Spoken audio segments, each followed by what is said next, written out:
এই গাছগুলো পাতা ঝরে গেছে, গাছগুলো মরে গেছে, মরে যাচ্ছে, এরকম একটা অবস্থা।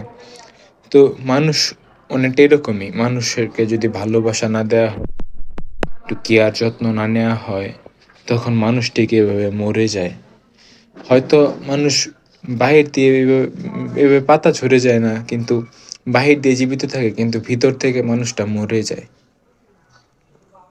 তাই সবাই সবার প্রিয়জনের যত্ন নেবেন, ভালোবাসবেন এবং কেয়ার করবেন। ধন্যবাদ।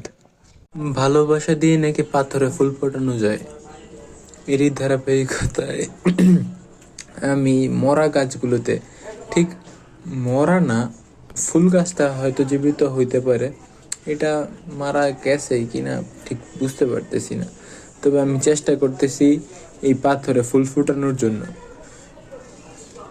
এখন এই গাছগুলোতে পানি দিলাম এবং এর ধারাবাহিকতা কি হয় না হয় সেটা আমি জানাবো পরবর্তী ভিডিওতে।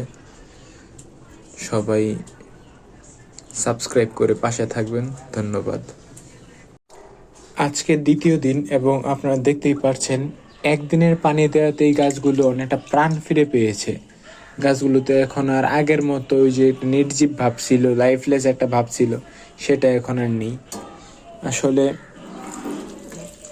যদি যত্ন নেওয়া না হয়, মানুষের ভিতরে যদি অনুভূতি কাজ না করে, তাহলে মানুষ এবং গাছ দুইটাই নির্জীব বা লাইফলেস হয়ে পড়ে।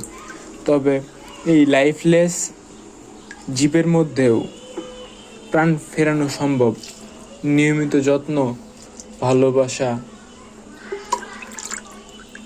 এবং পরিচর্যার মাধ্যমে। এরই ধারাবাহিকতায় আমি এই প্রায় লাইফলেস গাছগুলোতে জল দিয়ে যাচ্ছি, পরিচর্যা করে যাচ্ছি।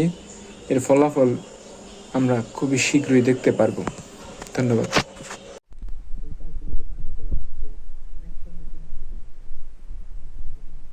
গাছগুলোর মধ্যে একটা গাছও মরে নাই।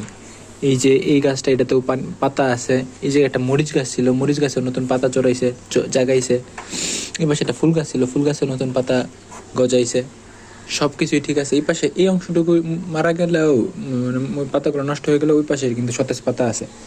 তো একটা মজার বিষয় যে এই বাগানে একটা নতুন গাছ যুক্ত করা হয়েছে, সেটা হলো স্নেক প্ল্যান্ট। স্নেক প্ল্যান্টটা নতুন যুক্ত করা হয়েছে, আর সব কিছু কত সুন্দর আছে।